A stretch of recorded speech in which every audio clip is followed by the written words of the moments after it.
This is Magic and How to Fix It. This episode, Until the Rain Stops. Read by Molly O'Donnell.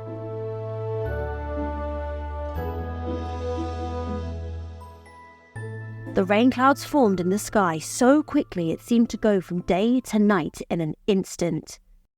Leaves swirled on the roadside and raindrops fell slowly at first. Then all at once it was pouring. Mireia took shelter under the awning that sheltered the deck of a nearby inn. As she passed by, the inn felt like a beacon, calling her to rest for a moment until the rain subsided. She'd never seen a storm quite like this one. The clouds spread out unnaturally fast across the clear sky. Deep, purple lightning bolts rained down on the hills beyond the port, and thunder soon followed. She held her leather case she was carrying close to her chest. She was so close to the port now. The lighthouse that had seemed so small an hour ago now stood tall and vigilant. The turbulent waters crashed against it, and the westerly wind carried the scent of the salty sea air out along the seafront. This was the last thing she needed after walking all night. The rain beat down harder and harder, tapping on the awning above. She thought the water might break through any minute. She wrestled with her decision in her mind. She didn't have the time to wait out the rain in a cozy seaside inn, but she couldn't waste her energy doing magic. She would need all the energy she could muster once she reached her destination. The wind picked up and the storm roared louder and louder. She could have sworn she saw a hand of lightning reach down in the distance. She would rest just for a moment, she told herself as she entered the inn. Dappled light streamed through the door, her silhouette outlined on the wooden floor for a moment before the door closed behind her. The entrance led to a dark bar with unlit lamps hung on the walls and columns around the room. A handsome man appeared from behind the bar with a glass in one hand and a folded tea towel hanging over his arm. "Quite unreasonably wet today," he remarked. "I'm not quite sure what you mean. It's a lovely day for travelling," she replied with a smile. The barman leaned on the empty bar, lighting the lamps with a flick of his fingers. The light reflected off his name tag, drawing Mireia's attention. It read, Felix. "Do you need a room for the night?" he asked. "I'm not staying long," she replied. "Just until the rain stops." "Well then," he rubbed his hands together. "Can I get you a drink?" "I cannot. I am the priestess charged with the protection of this artifact on its journey to Reza across the sea. Will you aid me?" She indicated her case. The weight of her task lifted a little from her shoulders, with her burden now shared with this stranger. "Right," the intonation of his voice rising now. "Not sure how a simple innkeeper like me could be any help." The wind howled outside, rattling the windows and forcing the door open. Mireia stumbled back. The rain poured in. It was sharper than any rain she had ever felt before. The air outside swirled erratically, picking up anything that wasn't nailed down and smashing them against the buildings or dragging them out to sea. "Get inside!" Felix called out. His words were drowned out by the rattling and sloshing of the storm. The force of the wind rushed inside at the first chance. She slipped. Her hands released the case and it slammed straight onto the wooden floor. With nothing to anchor her, she was just another piece of debris. The air held firm onto her legs and dragged her out the open door with ease. With a sharp jerk, she managed to grab onto a wooden column on the deck. Her cloak became heavy with rain. All of her muscles felt like they would tear from being pulled in opposite directions. The edges of the column were sharp against her fingers, and the rain crashed down hard against her skin. Tears welled in her eyes as her grip began to loosen. "Take my hand!" he yelled out over the noise of the storm. She looked up.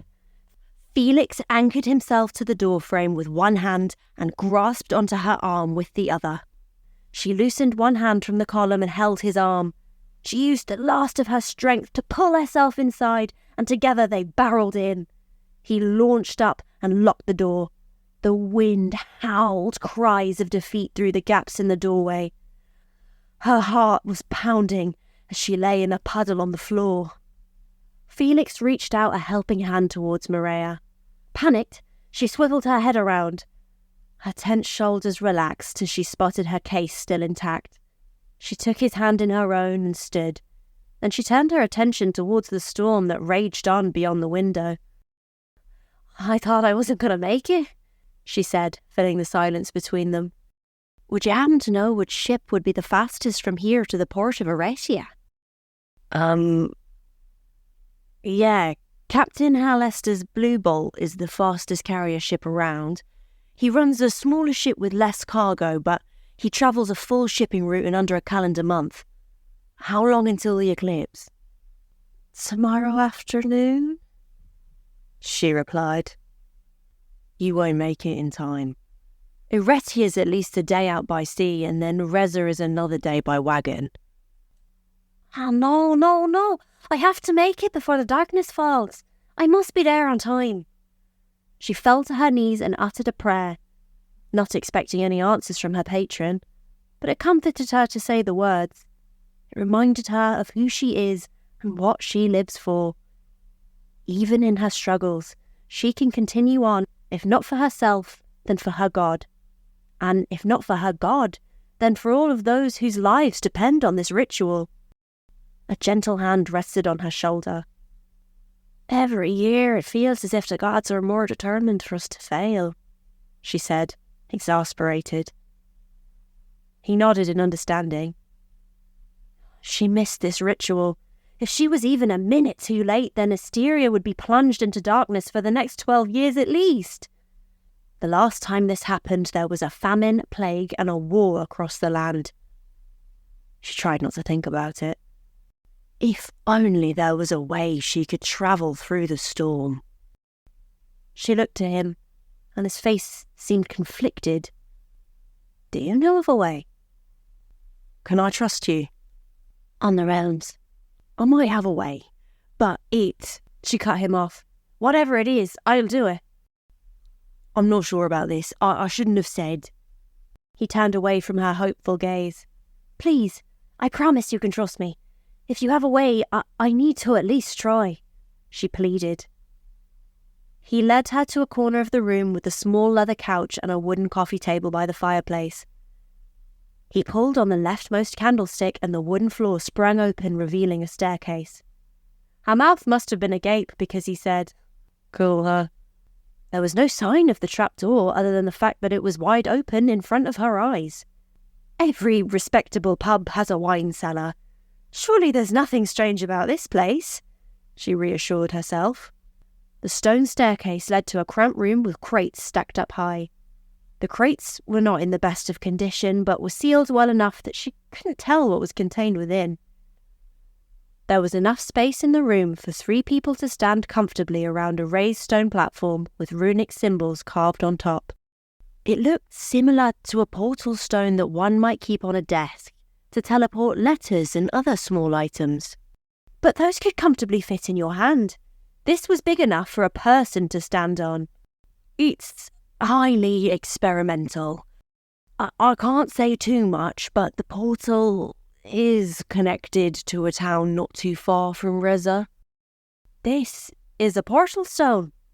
It's huge, she remarked. We could send the artifact with a note. I would owe him, but my friend can transport it to Reza from there. No, I must go.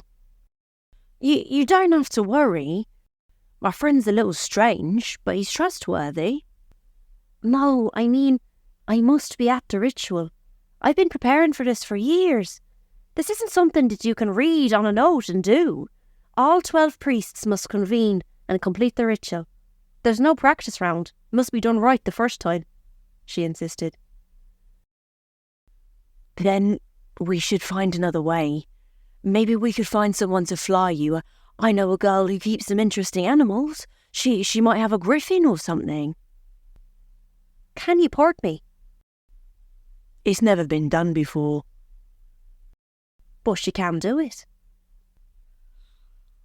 I might, have enough astral dust to send you from here, but I can't guarantee arrival. It struggles with..." He trailed off. "It's not safe." "I have to try," she said, her eyes wide with pleading. She didn't know why, but she felt in her bones that this would work. Even with the clear lines on his forehead and his pointed ears drooping down in worry. "I can't go with you. You would have to do this alone." "I understand," she confirmed. He sighed audibly and pressed a hastily written note into her hand. "Give this to my friend when you get to the other side. You can't tell anyone about this. You travelled by sea. You understand me?" "I was awfully seasick," she chuckled. He returned a half smile and poured the astral dust into the grooves of the stone. She stepped up and pulled the leather bag into her chest and whispered a quick prayer to herself. But before she could finish the words, she was gone.